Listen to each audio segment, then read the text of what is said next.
Number 10. Last question na to, class, ha? 10 points to. Sana madali lang itanong ni ma'am. Mukhang mapaperfect ko to, Ano? Ang full name ni Jose Rizal. Full name? Akala ko full name niya na yun. Dinuro ba yan ni ma'am? Kung nakikinig talaga kayo sa discussion natin, alam nyo kung anong full name niya. Alam ko lang yung full name ng crush ko. Ano ba kasi full name niya? So wala palang nakikinig sa akin, ha?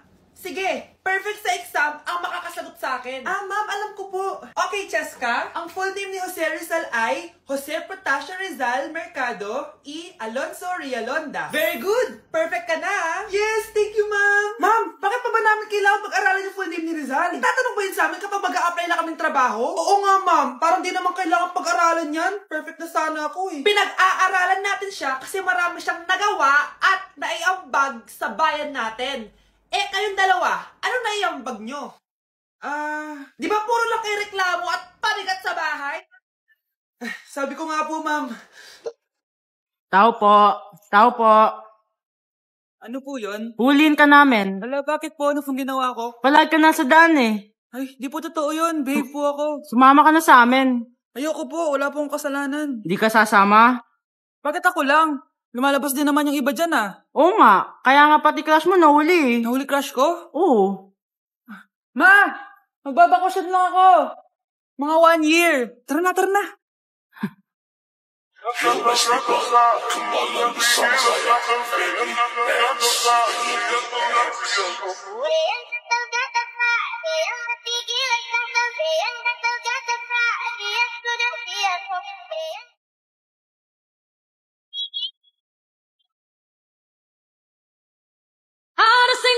Now put your hands up in the up in the up in the up in the up. DJ Nando.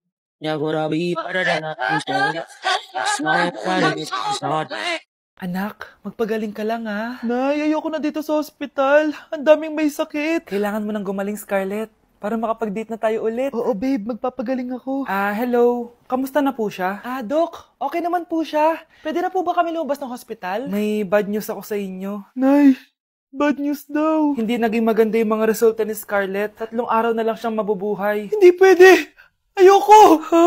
Mamamatay na ako! Huwag mo sabihin yun, Scarlett. Magpapakasal pa tayo, di ba? Magkakaanak pa tayo, di ba? Hindi ka mamamatay, anak. Gagawan ko ng paraan. Hindi pwede mamatay anak ko. Hindi pwede mamatay anak ko. Tita, una na po muna ako. Gabi na rin po eh. Sige po. Wala na akong choice. Kailangan kong gawin to. Para sa'yo, anak. O anak, kainin mo muna to para gumaling ka na. Sige po, Nay. Sarap. Kain ka lang, anak, ha?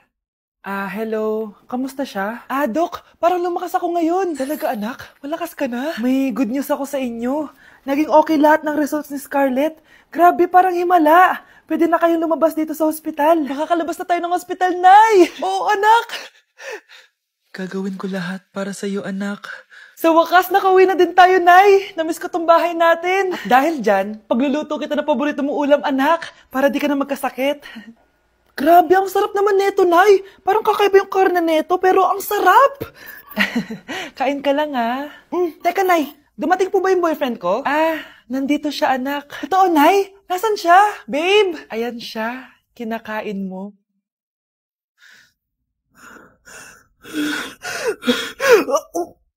Dok, bakit ka meron neto, ha? Bakit may picture ka ng nawawala akong anak? Hindi mo ba talaga ako naaalala? Hindi. Sabihin mo sa akin, buhay pa ba ang anak ko? Umalis ka na. Marami pa akong gagawin. Buhay pa ba ang anak ko? Oo! Buhay na buhay ako! Ako ang anak mo na iniwan mo sa palengke dati. Nagtataka ka? Isa na akong trans ngayon. Alam mo, buti na lang may mabait at mayamang pamilyang kumukup sa akin. Kaya maganda yung naging buhay ko. Tignan mo, naging doktor pa ako. Kaya salamat sa'yo at iniwan mo ko. Anak, hinanap kita. Umasa ako na babalik ka. Hindi na importante yan. Ayaw na kita makita at hindi na kita kailangan. Kaya umalis ka na! Hello po. Kamusta po yung pasyente? Dok, si nanay naman yung nagkasakit. Kamusta na siya? Okay naman. Sa iba ko na lang siya ipapaasikaso, ha? Anak? Anak, please! Bakit anak tawag mo sa kanya, Nay? Sure ka ba? na habang buhay ka magagalit sa nanay mo? Nakita ko results niya kanina. Anytime, pwede siya mawala. Magpapahangin lang ako. Nasaan na sila? Hello, nurse? Nasaan yung pasyente dito sa room 214? Anak? Ako ba hanap mo? Nay, akala ko may masamang nangyari na sa'yo. Anak, hindi na kita iiwan. Good news! False alarm lang pala yung nakita namin result sa nanay mo. Ibig sabihin, magiging okay siya. Salamat naman. Nay, ayoko na mawala ka sa akin, ha? Yay! May ate na ako!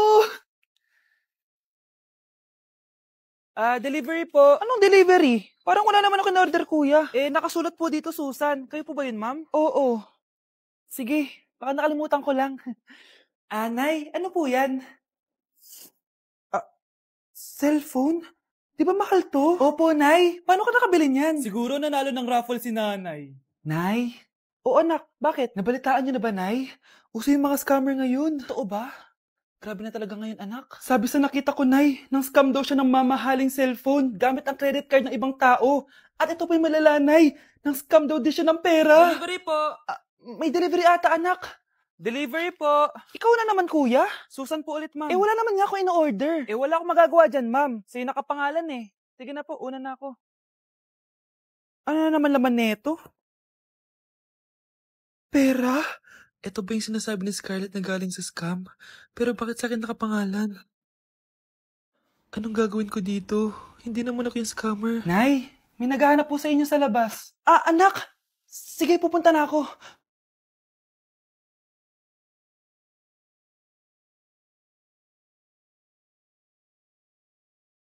Hello po. Ano pong kailangan nila? Kayo po ba si Susan, ma'am? May natanggap po kasi akong report na kayo daw po nangi-scam.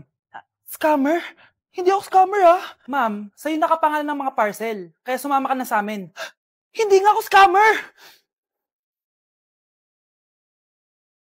Ikukulong ka na namin. Huwag niyo ko ikulong! Hindi ako scammer! Itigil niyo na yan! Hindi si nanay ang scammer. Pero nasa bahay na to, ang totoong scammer.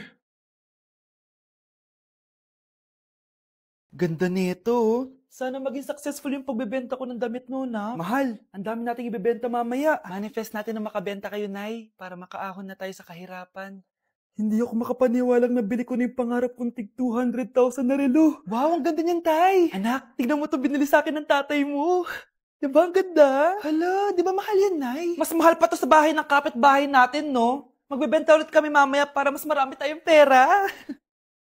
Anak, binilang kita ng kotse. Gamitin mo to pag pupunta ka ng school, ha? Ha? Tay, di ko naman po kailangan ng kotse. Kaya ko naman po mag-commute. Gumastos pa tuloy kayo. Dami mo naman sinasabi, anak. Sige na, puntahan mo na sa labas. Wow! May sarili na akong sasakyan. Wow, ang ganda naman ng bagong kotse mo, Scarlett. Salamat po. Hindi ka ba nagtataka, Scarlett, kung bakit ang bilis niyong yumaman? Galing yun sa pagbebenta ng damit nila, nanay. Ang dami na nga nilang mamahaling gamit ngayon, eh. Sure ka ba? Na damit lang ang tinitinda nila? Nay, bumabagabag talaga sa isip ko kung bakit ang bilis nating yumaman. Ano ba talaga binibenta niyo ni tatay? Ano ka ba, anak? Malaki talaga ang kita sa pagbebenta ng damit. Pero, Nay, wala nang pero-pero. Hindi ka ba masaya, anak? Na mayaman na tayo? Na nabibili natin lahat ng gusto natin? Sige na, mag-aayos pa ako ng benta ko. Mahal, nakauwi ka na ba?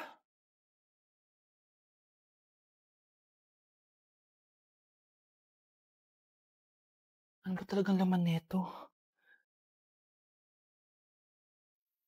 Nagbebenta sila ng laman loob ng tao. Wow! Sobrang ganda, mahal! Buti naman nagustuhan mo, mahal. Nga pala, kinuha ko na yung laman loob ng kapitbahay natin. Si Rosa? Malaki pera na naman to. Mahal, hindi dapat malaman ni Scarlett to, ha? Ano yun? Nasaan yung ledger? Nandito lang yung kanina. Ba't mo winala yung ledger, mahal? Nandun lahat ng mga sikreto natin. Sinong tao dyan? Yun ba yung jowa mo? Opo, Nay. Buntis ba yun? Lo, hindi po, Nay. Taba lang yun. Ayoko pang magkakapo na tayo! Hi, mahal. Hi, anak. Papa! Anak, akyat ka muna. May pag-uusapan lang kami ng tatay mo. Sige po, Nay. Mahal, akala ko bang ampun lang siya? Oo, ampun lang siya. Bakit siya nangisay? Di ba sa lahi lang namin yon? Paano ba to? Mahal, may kailangan kang malaman. Mahal, kalahi mo talaga siya. Ha? Paano? Ano? Ba't di ka makasagot? Anak namin siya ng kapatid mo.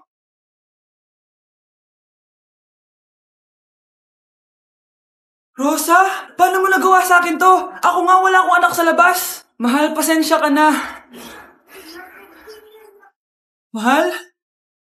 Mahal! Mahal!